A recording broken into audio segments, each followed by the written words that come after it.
갑자기 피부색이 시꺼먼 청년들이 오전 7시 30분 녹색 새마을 조끼를 입고 길거리에 나와서 잘 살아 보세를 흥얼거리면서 마을을 청소합니다. 청소 후에는 1970년대 새마을 운동을 하던 주민들처럼 청소 후 한자리에 모여 도시락을 먹습니다. 청년들은 계속해서 시골 동네 일손이 부족한 곳에 가서 농사일을 돕고 과일 선별 및 폐수 처리 시설 등을 학습합니다. 한국이 아니었으면 우리 할아버지가 부상도 안 당하셨고 집안도 어렵지 않았을 거야. 조부모님을 그리워하며 가난한 삶 때문에 한국을 원망했던 에티오피아 청년 테와브 씨가 한국에서 새마을 운동을 배우면서 한국에 감사하게 됐습니다. 테와브 씨의 사연 들어보겠습니다. 안녕하세요. 저는 여태까지 아시아 국가는 중국만 알고 있었어요. 지금 보여드리는 곳은 에티오피아의 공항입니다. 여기 아디스아바바 볼레 국제공항 바로 옆에는 중국의 오성홍기가 펄럭이고 있어서 사람들은 중국에 잘못 입국했나 놀래기도 합니다.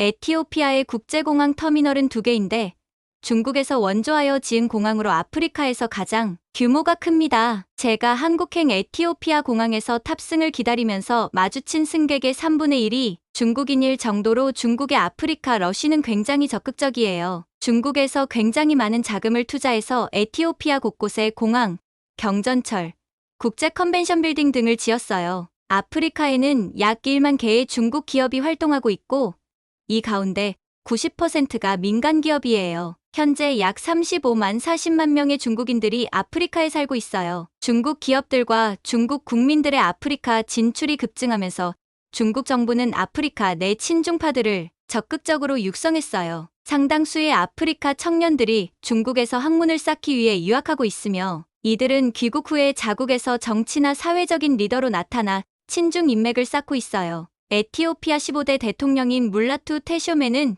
최근에 작고한 중국 총리인 리커창과 베이징 대학 시절 선후배 관계를 가지고 있어요. 테쇼메 대통령은 베이징대 철학과를 전공하고 1977년에 입학한 반면 리 총리는 법학을 전공하고 1978년에 입학했어요. 2015년 아프리카를 방문한 리 총리는 테쇼메 대통령에게 베이징대 앨범을 선물했다고 전해져요. 시내로 조금 들어서면 아프리카 최초의 경전철이 오가는 모습을 볼 수 있어요. 이는 지난해 중국 철도 유한 책임회사 CREC가 개통했어요. 시내 중심가에서는 중국 통신장비업체 GT 건물이나 중국의 정보통신기술업체 화웨이의 대형 광고판을 쉽게 찾아볼 수 있어요. 언제부터인가 중국이 많은 자본으로 우리나라에 투자하지만 중국의 기대와 달리 사람들은 중국에 대한 반발감이 극에 달했어요. 중국에서 무상으로 지어준 아프리카 연합의 본부 건물을 이용해 중국이 아프리카 국가들을 상대로 도청과 해킹을 해온 사실이 밝혀지면서 온 나라가 시끄러워지기도 했어요. 중국에서 시진핑 주석이 진두지휘한 1대1로 사업으로 수도 아디스아바바에서 지부티를 잇는 전기철도를 건설했어요. 총 길이 718km인 이 선로는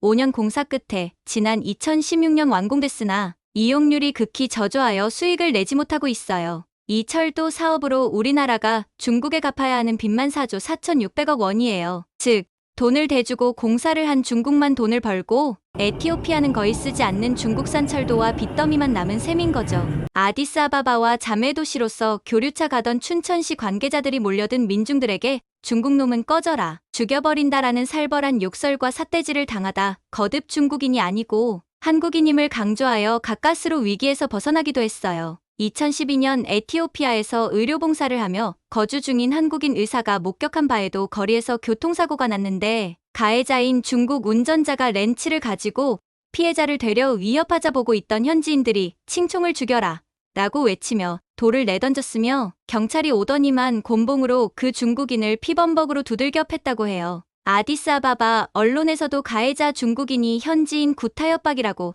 대문짝처럼 크게 보도했으며 중국 대사관이 사과하며 물러섰을 정도로 혐중을 우려했어요. 공공연하게 떠도는 말로는 아디스아바바 교도소에선 중국인이 3,000명이 넘게 수감 중이라는 말도 있어요. 그 바람에 감옥에 갔다 온 에티오피아인들은 중국어 원어민이 돼서 나온다는 웃지 못할 이야기도 떠돌아요. 저희 할아버지는 한국전에 참전했었어요. 아프리카에서 유일하게 한국전에 에티오피아 황제의 친위대가 약 3,500여 명이 파병됐고 전투에서 단 한 번도 패배하지 않았어요. 우리나라에는 한국전에 참전한 에티오피아 조상들을 추모하는 공원도 있어요. 그곳에 가면 전사자의 이름이 표기되어 있고 추모할 수 있어요. 그리고 한국어와 한국 문화 등을 배울 수 있는 한국어 회관도 있고요. 저는 할아버지가 참전했던 한국전쟁에 대해서 궁금했고, 제가 대학교에 입학했을 때 저희 아둘랄라 마을에 한국의 새마을운동 사업이 시작됐어요. 에티오피아의 가장 큰 문제는 물이에요. 해마다 거듭되는 가뭄으로 식수 확보가 보통 힘든 게 아니에요. 하루 왕복 12km를 걸어 물을 짓는 게 일상이었는데요. 공동 수도가 생기면서 주민들의 수고가 많이 줄었어요.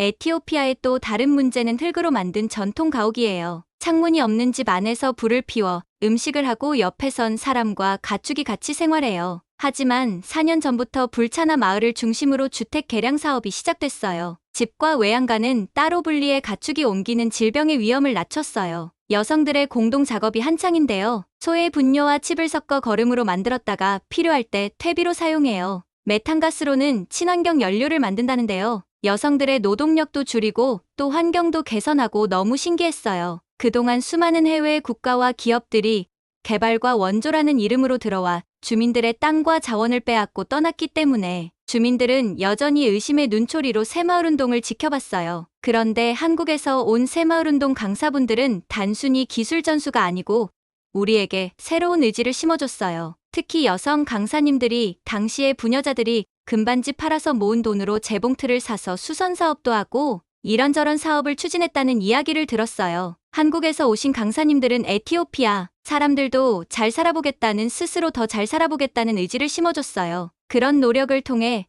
우리 마을 여성들의 삶에 많은 변화가 생겼어요. 1970년대 한국 여성들이 부녀회를 조직하고 구판장 사업을 했듯이 이곳 여성들도 마을 공동사업을 스스로 운영하고 있는데요. 주민들의 인기가 좋아 부녀회원들이 잠시도 쉴 틈이 없어요. 구판장은 최소한의 이익만 남겨 팔고 부유회원들이 돌아가면서 공동으로 운영을 하고 있습니다. 이 마을 여성들은 구판장 사업을 하면서 돈보다 더 귀한 것을 얻었는데요. 바로 자신감과 희망입니다. 주민들 스스로 참여하고 함께 협력하는 법을 배우며 그래서 공동체를 이해하고 삶이 보다 풍요로워졌는데요. 이웃들의 나눔과 사랑으로 다시 일어날 용기를 얻었습니다. 가난이 깊이 파고든 현실은 암담하지만 잘 살 수 있다는 희망이 있기에 두려움도 이겨낼 수 있게 되고요. 한국에서 새마을운동의 역사와 올바른 리더의 마인드, 기술 이전의 근면, 자조, 협조의 정신, 그리고 경제발전의 궤와 더불어 환경 친화적이고 정교한 기술의 발전 등을 잘 배워서 에티오피아에 돌아갈 겁니다. 그리고 할아버지 때부터 시작된 한국과 에티오피아의 혈맹관계를 계속해서 이어나갈 겁니다.